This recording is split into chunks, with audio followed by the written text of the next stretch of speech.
선배님, 지금 대한민국이 이게 상당히 좀 정치적으로 볼 때는 위기입니까? 그렇지만 아니면 새로운 시작이 되는 어떤 그런 대변혁의 어떤 상황입니까? 저는 1945년생이니까 해방동이거든요. 예. 그래서 대한민국과 나이테를 같이 해왔는데 대한민국이라는 이런 개념으로 생각을 하면 항상 가슴이 벅차오릅니다. 매일매일 보는 뉴스가 깜짝깜짝 놀랄 뉴스만 나와요. 최근에 삼성전자가 1분기, 한 분기 말이죠. 2분기 영업이익이 건 100조였잖아요. 그렇습니다. 100조라고 하면 실감이 안 나는데 그게 한 돈으로 치면은 한 800억 달러쯤 되거든요. 그러니까 엄청난 거잖아요. 그래서 네. 제가 이렇게 AI에 물어보니까 올해 세계에서 이익을 가장 많이 남기는 회사가 될 것 같아요. 이게 산업화를 가장 늦게 한 나라가 이런 기적이 어디 있습니까? 그렇습니다. 네. 사실상 박정희 대통령 시절에 이병철 당시 삼성 회장이 이 반도체 산업을 그러니까 전자통신 예. 전기 전자통신 산업을 박정희 대통령이 권유하면서 또 이병철 회장이 이제 반도체 산업에 투자를 이제 결심하게 된 건데 그때 이제 정부적인 이 정책적 지원이 대단했지 않습니까? 그런 부분에 대해서 오늘날 삼성이든 SK 하이닉스든 이 반도체 산업이 역사적으로 정부가 정책적 아주 큰 결정한 그 사례에 대해서 좀 선배님이 한 말씀 주시죠. 저는 이병철 회장 생각이 납니다. 예. 이병철 회장 인터뷰를 언제 했느냐 하면 1983년 12월에 했어요. 신라호텔에서. 83년 12월 무렵이면은 이병철 회장이 반도체의 명운을 걸겠다고 결심한 다음입니다. 그때 만나서 인터뷰를 하니까 이분이 얼마나 열정적으로 그때 연세가 이분이 73은 그랬습니다. 그러니까 언론사 계시면서 그때 직접 취재를 하셨다는 월간조선 기자 시절인데요. 선우휘 주필님을 모셔가지고 6시간 인터뷰를 했어요. 그 기록이 유일합니다. 이분이 인터뷰를 안 한 분인데요. 그때 지금도 생생한 게 반도체의 모든 것을 건다는 겁니다. 한번 생각해 보십시오. 연세가 70대 넘은 분이 이 기업의 생사를 걸고 도박을 한 거거든요. 일종의 도박입니다. 그런데 이분이 확신에 차 있더라고. 그런데 저희들한테 왜 반도체를 해야 되느냐 하는 설명을 쉽게 해요. 그러니까 30만 톤 탱카를 만들면은 뭐 예컨대 2천만 달러를 번다고 그러면은 반도체는 1g 몇 g으로 그만큼 벌 수 있다. 이런 식으로 무게를 딱 대가지고 이야기를 하시면서 그때 놀라운 예언을 했습니다. 일본을 따라잡을 수 있다고 했어요. 그게 현실이 됐군요. 그런데 저는 그때 삼성전자가 누구 도움을 받았냐면 일본의 샤프사라는 샤프사의 도움을 받아서 반도체를 시작을 합니다. 그런데도 일본을 이기겠다는 게 딱 두 가지더라고요. 첫째는 삼성 교육을 일본보다 3배를 더 한다는 겁니다. 그리고 자신이 일본 그 대기업 회장들하고 친구로서 잘 아는데 그분들은 점심 먹고 뭐 좀 있다가 막 집에 일찍 가는데 자기는 아침 일찍 일어나서 저녁에 잘 때까지 회사밖에 생각 안 한다. 그러니까 경쟁력이 있다는 거예요. 참 대단한 겁니다. 이번에 이재명 대통령이 이제 3대 메가 프로젝트를 갖다 이제 발표를 했는데 그 핵심이 이제 반도체였습니다. 그렇죠. 그걸 이제 서남권 특히 전라도 광주 중심으로 이렇게 엄청난 대규모 투자가 이루어지는데 이게 이제 이재명 대통령 입장에서는 대한민국의 새로운 시대를 여는 과정이다 이제 이렇게 이야기를 하고 제가 이제 뭐 좀 생각을 해보면은 지금 이제 8.17 민주당 전당대회를 앞두고 지금 이제 특히 이재명 대통령이 지난 1년 동안 자기 친정집의 정청래 당대표하고는 힘들어서 못하겠다. 이 사람은 안 된다. 김민석 전 총리 해달라. 노골적으로 이야기하는 거 아니겠습니까? 자, 이런 부분을 두고 특히 이제 민주당 내적으로는 지금 현재 권력 투쟁이면서 지금 노선 투쟁을 하고 있잖아요. 그렇죠? 그러면 이제 정청래 같은 경우는 전통적인 그러니까 좌파 진보적인 어떤 민주당의 색채를 그대로 유지하고 싶은 거고 지청도 지금 이재명은 중도 실용주의 정부를 이제 주창하면서 그러니까 이제 상당히 큰 변화를 이제 정치 지형의 변화도 만들려고 하는데 그런 측면에서 보수의 본산인 지금 국민의힘이 능동적으로 제대로 대처하지 못해가지고 또 요 원래 뭐 지금 당이 이런 모양새로 흘러가니까 늘 그냥 이렇게 쓴소리를 마다하지 않으시는데 얼마 전에 이제 국힘을 이제 좀비당이라고까지 이제 이렇게 하셨잖아요. 왜 좀비당인지 한번 시원하게 한 말씀을 해보시죠. 좀비 영화 보면 잘 아시겠지만은 육체는 살아 있는데 영혼이 망가진 존재를 좀비라고 그러잖아요. 그렇습니다. 지금 국민의힘은 그 영혼이 망가진 게 결국 윤석열 불법 계엄에 찬성하고 부정선거 음모론에 넘어간 사람들이 지금 규력 비슷하게 되어 있지 않습니까? 그래서 이게 더구나 지금 장동혁 당권파는 한마디로 딱 요약하면 부정선거 음모론 세력입니다. 그것을 증명하는 게 이번에 저 투표용지 부족 사태가 일어났잖아요. 네. 이것은 선거 부실 아닙니까? 부실 선거거든요. 이걸 부정선거라고 몰아가지고 전국 재선거를 주장하잖아요. 그러면 2,700만 명이 투표를 했는데 투표한 거 다 무효화시키고 다시 하자는 것 아닙니까? 그렇습니다. 이게 제정신으로 하는 겁니까? 부정선거 음모론에 넘어간 사람들의 행태는 항상 비정상적이에요. 그리고 요사이 국힘당에 무슨 공포정치 비슷하게 계속 징계한다 뭐 한다고 그러는데 아니 정치가 말로 하는 건데 남의 말을 꼬투리로 잡아가지고 징계하고 제명하면은 그게 정치가 아니잖아요. 정치를 포기하는 거잖아요.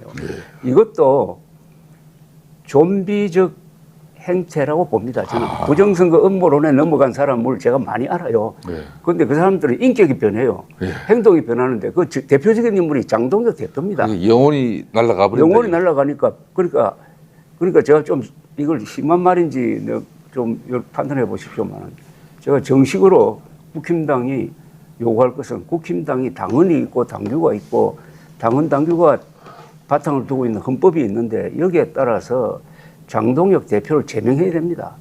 제명해가지고 따져야 돼요. 왜 제명 사유를 저보고 쓰라고 그러면 당장 여기서 한 10개는 쓸 수가 있습니다.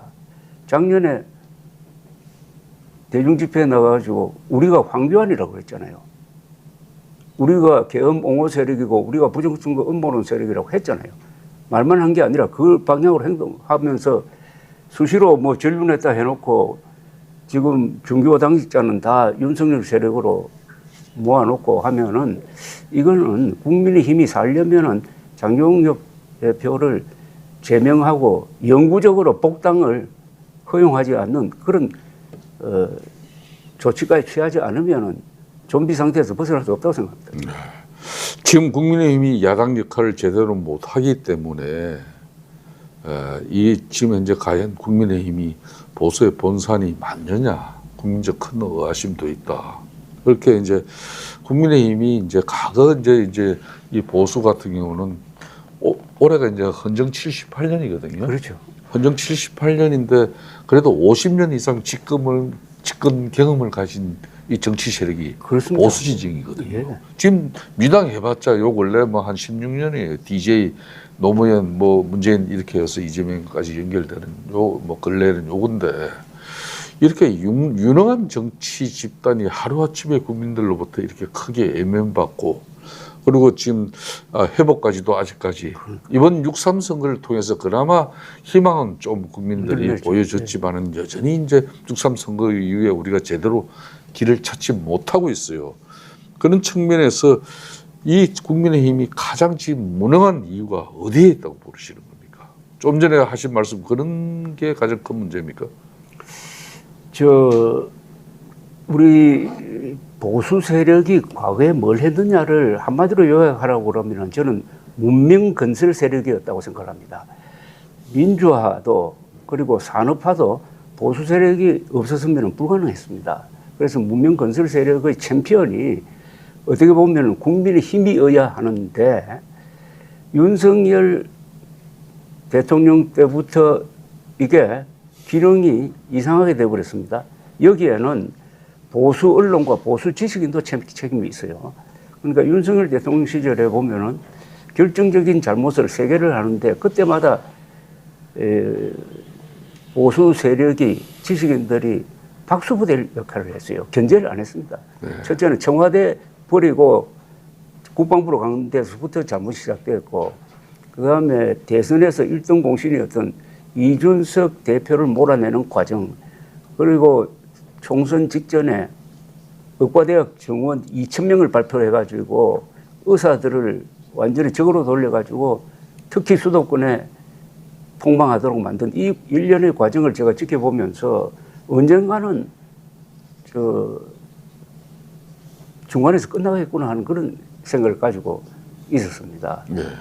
그런데 지금의 문제는 뭐냐 하면은 과거에는 야당이 셌잖아요. 네. 야당이 세니까 국민들이 안심을 했습니다. 아무리 대통령이 잘못하더라도 우리 김성태 의원님께서 원내대표 할 때가 그게 2018년 예, 문재인 때 아닙니까? 맞습니다. 문재인 1년 정부 차, 들어서가지고 1년 차였습니다. 막 적폐 수사할 때 불안했지만은 그래도 홍준표 두 분이 딱 버티고 있어가지고 우선 그때 개헌 책동을 저지했잖아요, 그죠? 그렇습니다.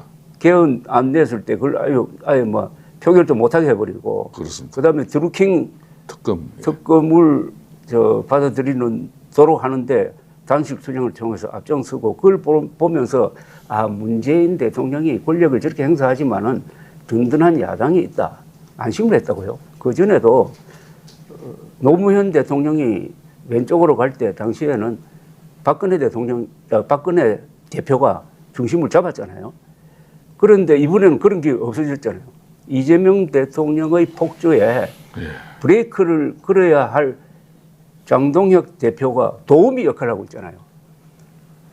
이재명 정권과 가장 잘 싸우는 한동훈 당시 대표를 사실을 조작해가지고 제명함으로써 결국 이재명 정권이 공소 취소까지 갈 수 있도록 카페들을 깔아준 사람이 장동혁 대표의 국힘당 아닙니까?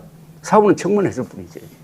그러니까 국민들이 불안한 거 아닙니까? 네. 오늘날의 이 공소 취소 등등 수사 보안권 그것까지 폐지하는 이 지경까지 이루도록 만든 사람은 저는 장동혁 대표와 국힘당이 적어도 50%의 책임은 져야 된다고 생각합니다. 그러니까 지금 현재 정치 지행 자체가 국회를 보더라도 여대 야소지 않습니까? 그것도 의석 차이가 절대적으로 나는 그런 여대 야소거든요. 더군다나 이제 이 보수 진영의 이제 정치인들 같은 경우는 대체로 제가 보는 관점은 온실 속의 하초예요. 그렇죠. 세 가지 부류가 있는데 뭐 부모님 잘 만나가지고 좋은 집안의 경제적 재력 여건을 그대로 이어받아서 정치를 쉽게 좀 할 수 있는 사람이 있는가 하면은 또 대체적으로 보면 고관 대작의 자식들도 많아요. 안 되면은 뭐 장인어른이라도 잘 만난 사람들이 꽤 많아. 그래서 정치 진입이 좀 쉽게 좀 이루어진 사람. 세 번째가 그래도 또 좋은 부모 만나서 좋은 교육 받고 나름 전문성을 가지고 들어온 사람. 나머지 10%가 이제 우리 같은 사람인데 제가 이렇게 보면은 그러니까 이제 야당도 이게 최소한 민주당에 저렇게 저기는 민주화 뭐 노동 인권 환경 뭐 여러 가지 각급 운동가들이 선수들이 많잖아요.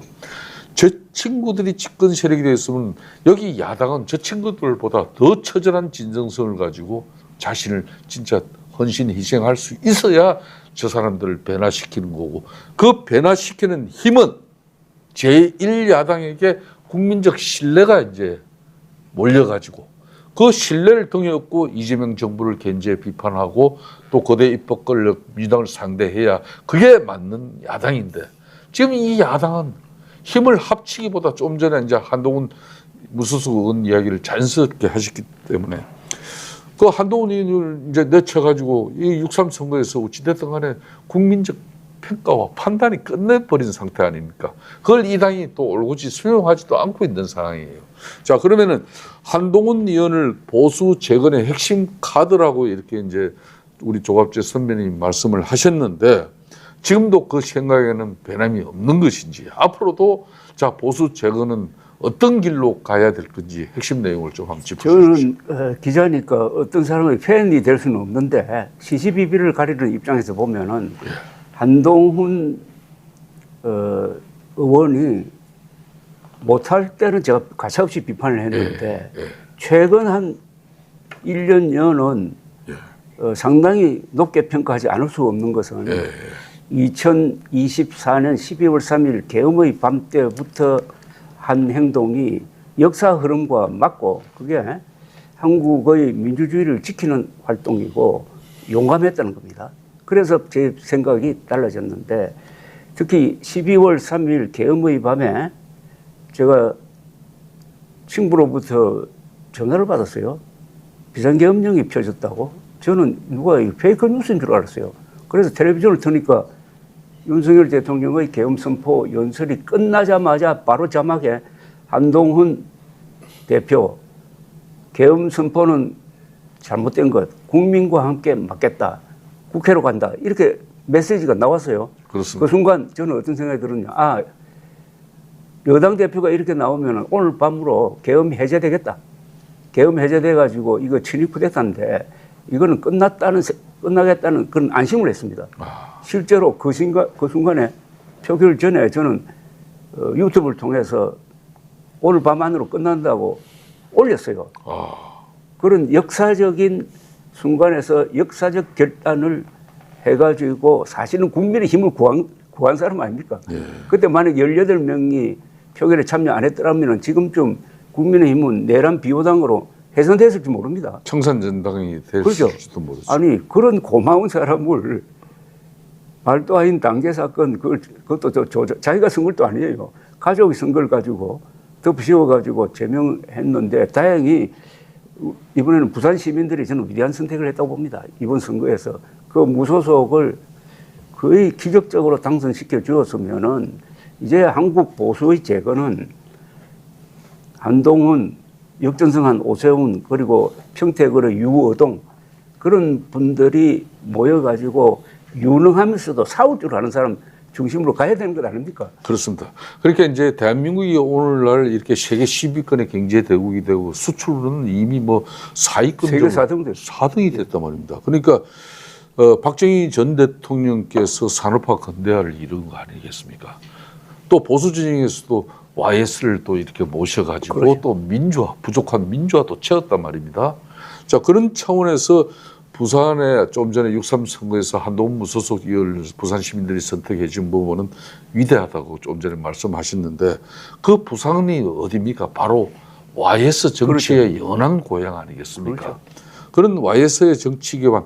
그래서 얼마 전에 조합재 선배님께서 한동훈을 보면은 YS가 오른다고 이렇게 하신 말씀이 있는데 그렇게 측면에서 뭐 오랜 또 이제 농객으로서 또 YS 정치도 보고 지금 보수 지정 국민의힘도 지금 보고 있는데 그런 측면에서 좀 YS랑 닮고 말 닮았다면 어떤 측면에서 좀 전에 뭐 좀 몇 가지 좀 분위기는 이야기를 했었는데 뭐 이유가 어디가 있을까요? 우리는 막 김영삼 총재라고 부르던 시절이 더 긴데 김영삼 총재, 김대중 그리고 김종필 이 삼김씨 시대에 이제 기자 생활을 했는데 지나놓고 보면 이 세 분이 다 교양이 있는 분이에요. 특히 요사이 정치인에 비교하면은 아주 점잖은 분입니다.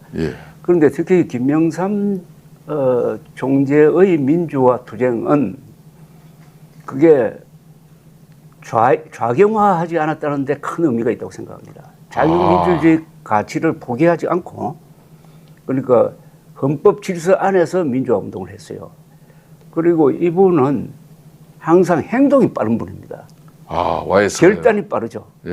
무슨 기자들하고 이야기를 하다가 좋은 아이디어라고 있다고 하면 당장 시행을 합니다. 그 자리에서 대변인 불러가지고 이런 식으로 성명을 발표하라든지 그래서 정광석화와 같은 행동력 그다음에 중요한 순간에서의 올바른 판단. 제가 부산에서 기자 생활을 시작했기 때문에 그 부마 사태 때 현장에 있었어요. 그 부마 사태가 일어난 게 그 며칠 전에 김영삼 총재 제명이거든요. 그렇습니다. 제명이 부산 사람들을 격분시켜가지고 부마 사태가 일어나고 그게 기폭제가 돼가지고 그 열흘 뒤에 박정희 대통령이 시해를 당하는데 이때 유명한 말을 하나 넘겼지 않습니까? 닭의 모가지를 그렇죠. 비틀어도 새벽이 온다. 그게 아주 예언적인 이야기예요. 그러니까 이분이 말을 잘하는 분은 아닌데 근데 한동훈 이 의원이 행동이 빨라요. 그리고 말과 글이 빠르고 정치는 역시 스피드 아니겠습니까? 아, 정치와 전쟁의 공통점이 이 타이밍을 놓치면 안 된다는 거 아니겠습니까? 그런 점에서 또 판단이 정확해요.